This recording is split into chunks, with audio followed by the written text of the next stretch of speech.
We have a very special look for you today for 2 of the characters in the upcoming Dice Throne Vanguard campaign. There are going to be 4 characters total. They've announced one last week and another one just today, or very recently anyway. We have both of those, the Forgemaster and the Duelist here. We don't know what the other 2 are, but after playing with these, I can tell you I'm excited to find out what they're going to be, because yet again, we've played with this now a couple times. I'm always kind of surprised at how unique and special each character can seem to be. They're going to run out at some point, I think. Yeah, if I had been smart, I would have looked up the number, but I didn't. But there's at least 30 different heroes spread out across Dice Throne, all the Marvel, so many different heroes, at least 30. And they're all so uniquely different. And it blows my mind kind of how they can continue to innovate and using all of the same components and all of the same basic rules, how they can come up with new characters that make me go, oh, that's interesting. Like the Forgemaster is just wildly different than any other hero that we've seen before. All of his abilities printed on his board, like that, those are all the abilities you're going to have during the game. His deck does not have a single upgraded ability in it. This is what you've got. But instead, his deck, instead of those cards, it's filled with these ore cards. And the whole concept of the Forgemaster is mining. He has a passive that lets him mine every round. He has some abilities and even his defense that let him mine. Every time you mine, you're drawing 3 cards, and you're kind of adding one of these ores to the forge. And these ore cards have abilities. You can scrap them to kind of help you out. They can heal for you. They can help you draw cards. They can help you get CP. They do a lot of different things. But the real use for these ore is in crafting pieces of armor for the Forgemaster. You can spend these all the way up to spending the ultimate ore to build this cool diamondy helmet and shield.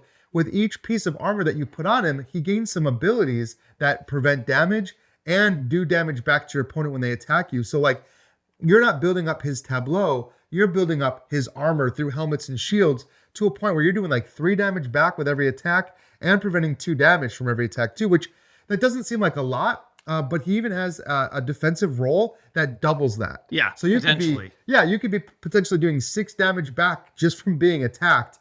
It's a really interesting way to play, and this feeling of mining through the deck and constantly trying to unearth these ore and draw them into your hand so you can add them to your forge. Totally unique type of gameplay. Yeah, and like Ryan said, you're getting that quite a bit. He has it as a passive, but so many of the abilities trigger it. The easiest thing to roll on the defensive roll is to mine. Yeah. And I think you did that at least 3 or 4 times every while time we I were was playing. attacked. So he's getting a lot of those cards cycling through his deck quite a bit. And when you use those ore to craft those things, they go back to the bottom of the deck in that case, so you can get that ore back. So you can actually get both of those things leveled up, potentially. That might be tricky because there is only one of the really special elements. Yeah, there's only one of the ultimate element, but you can draw it naturally. But also, if you do your ultimate final touches, you just get to look through your deck for any ore. So you can pull this out. And you have to build them you build them in order. Whatever, gold, diamond, ultimate, Altanium is what that ore is called. So it's a cool flow. I thought I would miss not being able to upgrade my player board, but being able to upgrade my armor, and the fact that the armor actually sits on the artwork and and matches with the artwork and makes your guy just look super cool by the end of it. That is an awesome touch. Yeah, you're familiar with putting status effect tokens on here, but not like this. It looks really cool. You're really building up a cool looking character that way. The Duelist is also very unique and very different. The Duelist revolves around footwork. And on his sideboard, he has this whole sort of footwork meter that has 5 spaces. It's going to start in the neutral position, but he's a fencer, so he's going to be moving. You just want to do it, don't you? You do. You want to get up and... I will say, as much Dice Throne as I've played, I've never felt kinetically so much more connected with a character and what they're doing in this, because you really do feel like you're moving forward. And when he's forward on the footwork chart, the offensive things he's going to do are going to have some bonuses like +1 or +3 damage. But on the defensive side, if you move back when you're being attacked, you're able to potentially draw a card or just defend or avoid 3 of the damage. And it keeps going back. One of his passives is that you have to choose forward or backward and move 1 or 2 spaces in that direction at the beginning of every turn during upkeep.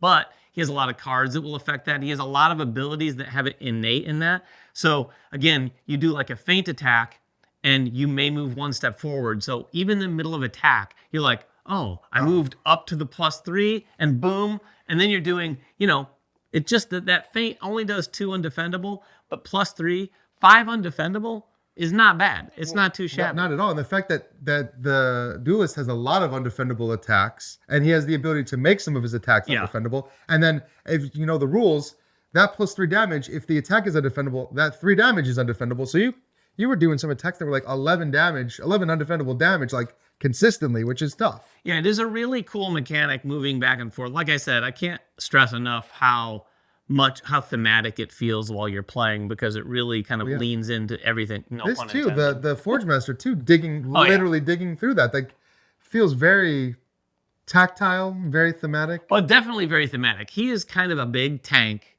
who when it's the other player's turn, and I was the other player when we played, you just know that when you're attacking, you're going to take damage back. Yeah. That's not a great feel. I can't remember too many characters that just get into that. I'm sure there are some that do some damage back. Up to 3 damage. That's the thing with the duelist too, though, because the armor only triggers if it's a regular attack. Yeah. So he's so good at doing undefendable attacks, and like you were using those status tokens, which were super annoying for that too. I was trying anyway. But anyway, that is the Forgemaster and the Duelist. These are 2 of the 4 characters in the upcoming Vanguard expansion for Dice Throne. If you have any questions about them, we'll share what we can. We can go into some detail, but get down in the comments and we'll talk to you about them if you have any questions. Until next time, though, make sure everyone has fun at the table, and we'll see you then.